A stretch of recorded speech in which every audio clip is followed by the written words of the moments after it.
Welcome to Understand the Math. In this video, I'm going to walk you through an example of the law of sines ambiguous case. We're going to solve the triangle, which means that we're going to find the two unknown angles and one unknown side. In this example, we're going to get no triangle. We'll start by using the law of sines to find the sine of angle B. The law of sines tells us that the sine of angle A divided by side A is the sine of angle B divided by sine B. I have a video on the law of sines that you can watch if you need to review that concept.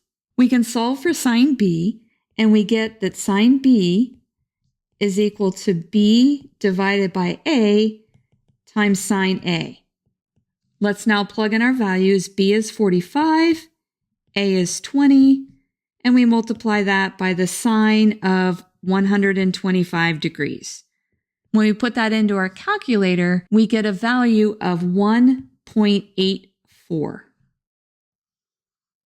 We'll now determine the number of solutions and type of triangle.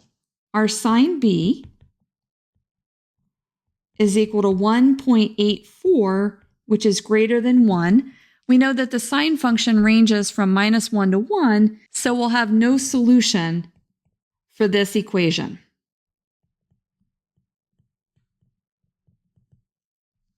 That tells us that we're not going to have a triangle.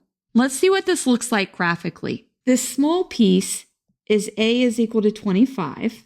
This other side is B is equal to 45, and our angle is equal to 125 degrees. You can see that we can't form a triangle with these side lengths and this angle.